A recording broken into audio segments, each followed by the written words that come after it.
दोस्तों, आज की कहानी है मम्मा। आज आप बताना सब्जी मैं बनाऊंगी। दोस्तों, कहानी शुरू करने से पहले अगर हमारे चैनल को सब्सक्राइब नहीं किया हो तो कर लीजिए ताकि आपके पास पहुंचे हर रोज नया वीडियो। तनीषा होली पर अपने ससुराल आई। संगीता से सुबह से उसे मिलने जाने की तैयारियों में व्यस्त थे। दरअसल अभी 2 महीने पहले हुई बेटी तनीषा के हाथ पीले किए थे। ब्याह के 2 दिन बाद ही बेटी और जमाई हनीमून पर चले गए थे और वहां से लौटती ही दोनों दूसरे शहर चले गए जहां जमाई आर्यन की नौकरी थी। शादी के बाद बेटी से पहली बार मिलेगी संगीता जी।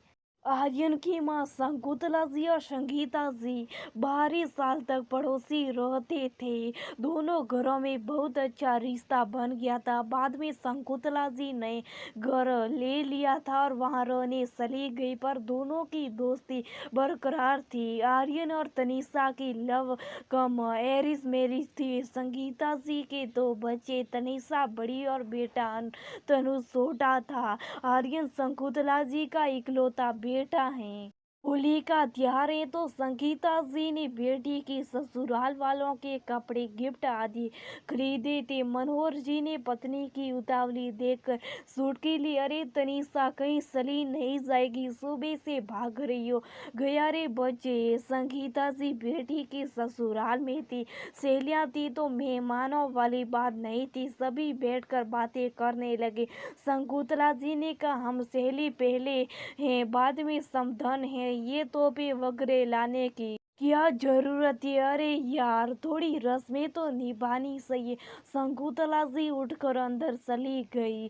10 मिनट बाद संगीता जी ने अंदर जाकर देखा तो शकुंतला जी रसोई में चाय पकौड़े बना रही थी। संगीता जी ने पूछा, बच्चे गए? शकुंतला जी ने थोड़ा ठंडे सवर में कहा, सोरे सबने चाय नाश्ता कर लिया। तो मनोज जी बोले, भाभी जी बच्चे किए गए हैं क्या? तभी तनीषा आकर संगीता जी से लिपट गई। माँ कैसी आप? आर्यन ने आकर पैर छुए। संगीता जी बोली, इतनी देर तक सोते क्या? हमें आए 1 घंटे से भी ज्यादा हो गए हैं।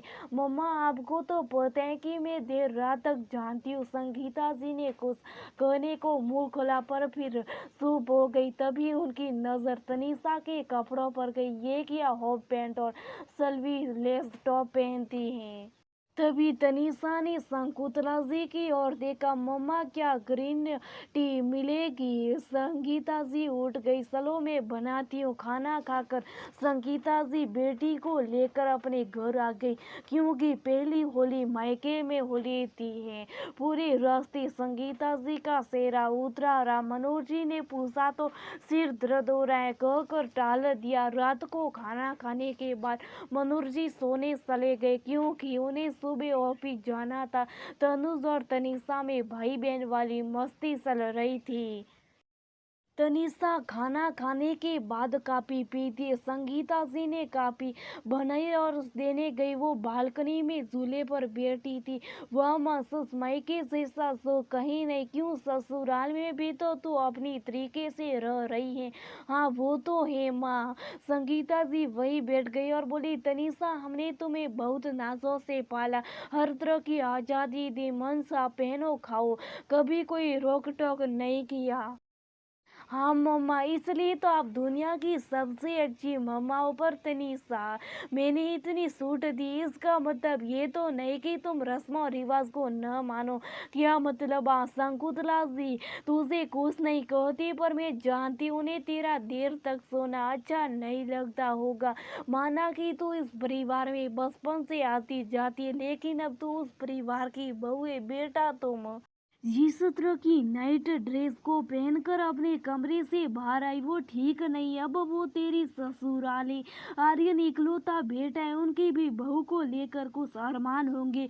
लेकिन माँ, मैंने क्या किया? तुम्हें कौन सा या हमेशा रहना है? बेटा, ज्यादा से ज्यादा हफ्ते 10 दिन के लिए आओगी। मैं ये नहीं कहती कि तू सुबह 5 बजे उठ जा, पर नाश्ता बनाने से पहले उठ जाओ, साड़ी नहीं पहन सकती तो कोई बात नहीं, कम से कम सलवार सूट पहन लो, थोड़ी चूड़ियाँ पहन लो, बिंदी लगा लो। घर में बहू इस रूप में अच्छी लगती है। मानती हूँ कि बहू को बेटी बनाकर रखना चाहिए, पर विचारों से होना चाहिए। रसोई के काम नहीं आते, न सही पर चाय बना दो, रोटियां सिखवा दो। या फिर शकुंतला जी से कहो कि मम्मा आज आप बताना, सब्जी मैं बनाऊंगी। बेटा तेरी शादी सिर्फ आर्यन से नहीं हुई है, उसके मम्मी पापा सब तेरे अपने। अगर वो लोग तेरे हिसाब से एडजस्ट कर रहे, थोड़ी कोशिश तू भी कर ले। हाँ मम्मा बिल्कुल सही करे, मुझे तो ऐसा ख्याल ही नहीं आया। बेटा रिश्ते तभी चलते जब दोनों पक्ष एक दूसरे के हिसाब से ढलने की कोशिश करते। हर रिश्ते की अपनी मर्यादा होती है, उन्हें निभाने के अपने तरीके होते हैं, और उन्हीं से जिंदगी खूबसूरत बनती।